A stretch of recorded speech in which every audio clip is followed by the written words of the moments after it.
Good day everyone. So I will be explaining akong solution sa CSU Library Borrowing Account System nga kani nga program nag-design to manage student transaction while ensuring mga data security through encapsulation.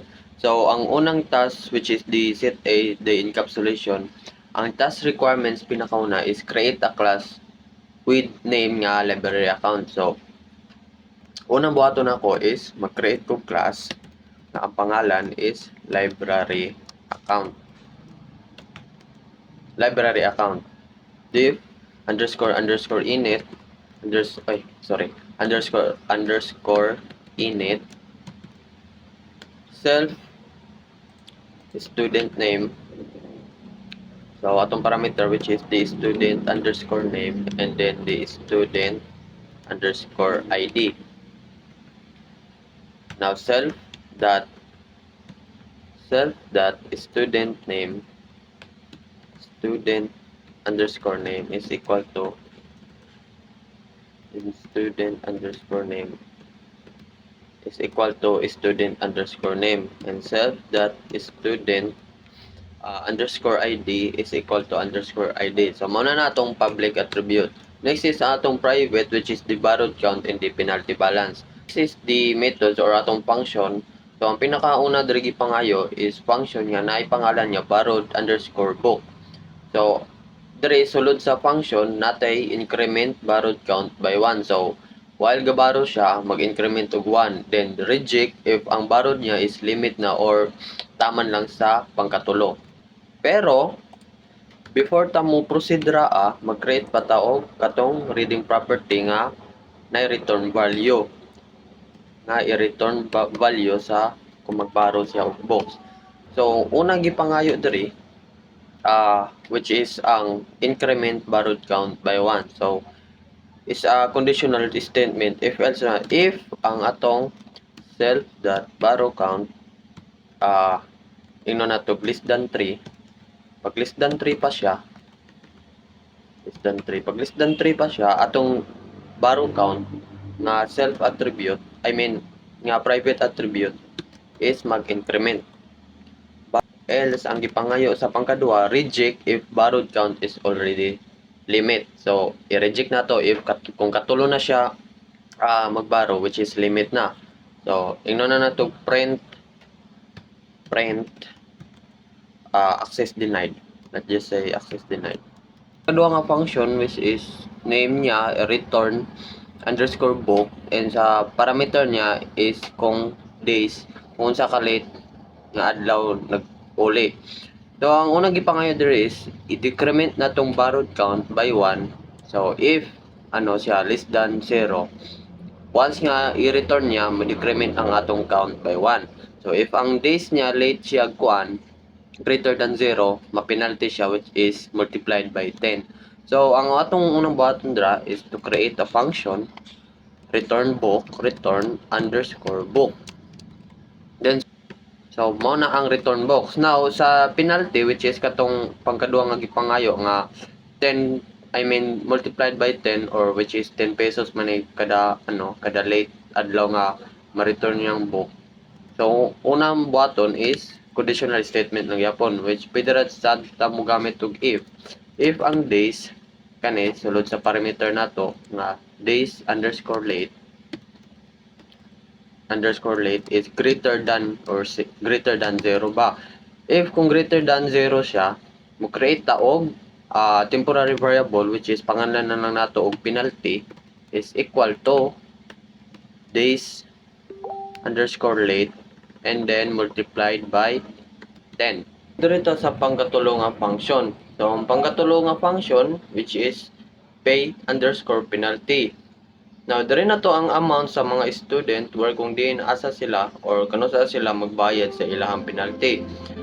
So ang unang gipangayo diri is i-reject na to ang amount if amount is less than or equal to 0, which is error man yun na since it's a negative number man.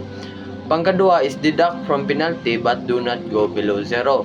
So ang atong unang buhaton diri, which is mag-create tag function nga ang pangalan is pay underscore penalty.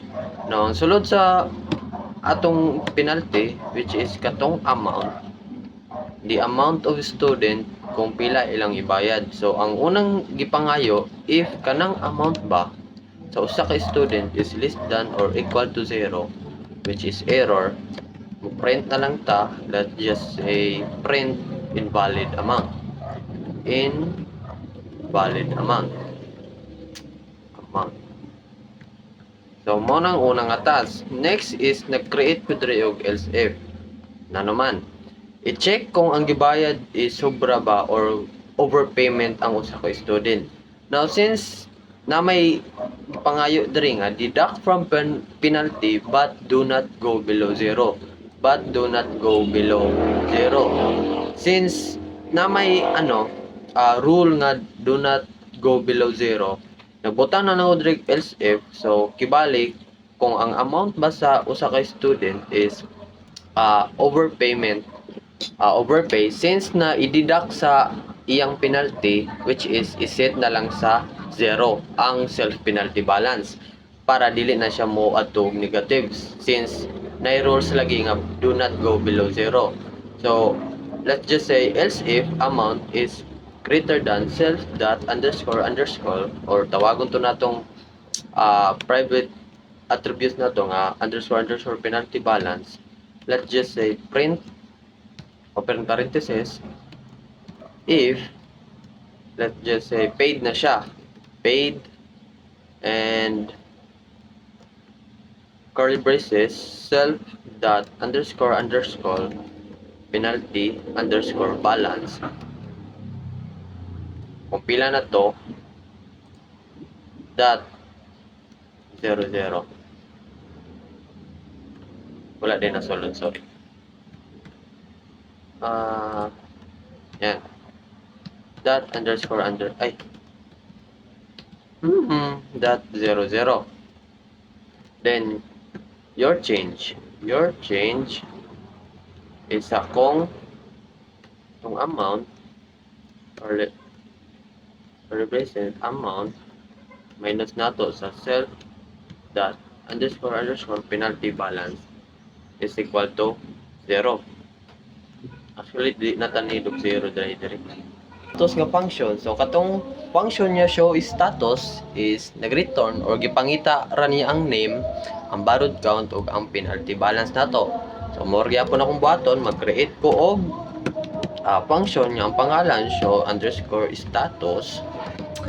Then, sulod sa kana nga function, i-print na ko tong unang ipangayo, which is ang name. So, print name. Then, sulod sa akong name, tawagon to na ako tong duha ka public attributes, which is tong student underscore name and then student underscore ID. Then, name, self dot student underscore name, and then the ID, self dot student underscore ID. So, mauna na ang unang gipangayo, which is katong name. So, ang pangkadu. Okay, now try nato para nang atuwang program. Now katong duha ka attribute, I mean public attribute nga gipanganlan nato student name o student ID, which is sulod siya sa class nga library account, ginganlan nako og student. Now para nato sa atong program, tawagan nato si student. So try nato tong pinakauna nga function nga atong gibuhat, which is kaning borrowed book.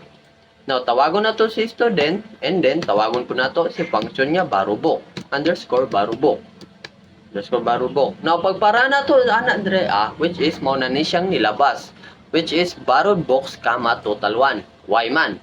Kaning borrowed books, if ang atong borrowed count is less than 3, which is a 3, ang limit pa na to, pag di pa ta makahit og 3, atong private attribute niya self borrowed count mo increment og kaisa. Then i-print ning sentence, borrowed books borrowed books, total, and then nag-increment man to siya kuan kaisa sa atong private attribute nga borrowed count. Gi-show nato ni dire, gi-print po nato dili mao na siya ang total nga 1. Now mag-print na po tag kaisa, I mean print tag katulo, student dot borrow book. Then another na po student dot borrow book. Pag ira na to na outro, samtang nag-increment siya, which is tama pa man, abot pa man siya katulo, nag-increment na po siya kaisa sa atong private attribute nga katong borrow count, which is tulo. Now, itry na to mubarog tag kaupan. Student dot borrow book. Pag ira na to na outro, which is access denied na siya. Since limit rin niya is katulo ra mo borrow. Dire na siya nisulod sa else statement nga print access denied borrow limit. So mao na ang una nga function niya gigamit nato sa borrow book. Ang panggaduha, try nato nig-iparan ang atong return book. Now tawagon na po nato si student, then tawagon na po nato si function nga return book. Now, since naman sa argument nga days underscore late, ibale, example, pila ta kaadlaw naka-return sa book, ingno na nato tulo ta kaadlaw, butang nato nag 3. Now, pagpara nato nag-outro, naara siya ang nigawas. Borrowed return, total 2, late return, penalty 30. Now, direta sa una, borrowed return, total 2. Nanong na total 2 ni siya? Kung tanaw na to sa ato ang function nga return book, once nga mo return siya isa ka book, atong private attribute nga borrowed count mo decrement og kaisa since ni return malagi siya book. Then i-print ra dayon niya ning borrowed return total unya kung pila na lang tong count nga nabilin sa ato ang private attribute nga borrowed count. Mao na siyang borrowed count. Mao na siyang borrowed return, total 2. Now, kaning late return, penalty 30, dire niya sa sulod sa second statement nga if. If ang days late na to is greater than 0, isulod na siya sa temporary variable nga penalty, then katong days late nga isuwat na to, kumbaga nga argument, i-multiplied by 10, which is 3 man to niya, i-multiplied by 10, mo na siyang na 30. Then, gi-print ra dayon ning late return nga penalty. And then, katong nag-printf mata dre, katong attribute, tong temporary nga variable nga penalty, mao po to atong gi-print. Mao na siyang 30 na ang nilabas. So, mao na siya ang pangkaduwa nga function. Now, try ta og atong last kaning pangkaupat nato nga function, which is ang show status. Now, tawagon nato si student dot show status. Pagpara nato ana outro, mao nato atong private attribute gani ang gipanganlan nato Marnie Bitanyo, which is ang name, and then the ID nato katong private, tong public attribute nga student ID, which is kanito pro 1000204. Now pangkadua, which is katong borrowed count. Now katong borrowed count, kung pila lang tong nabilin sa atong count, sis tulo man atong giborrowed ganiya pero ni return man tag isa, mao nang nabilin, count nato is 2 na lang. Then atong gi-print nato man diri is atong penalty balance. So naka-penalty man tag tulo ka adlaw, which is 30 na atong balance diri na bilin. So mao na ang atong status karon.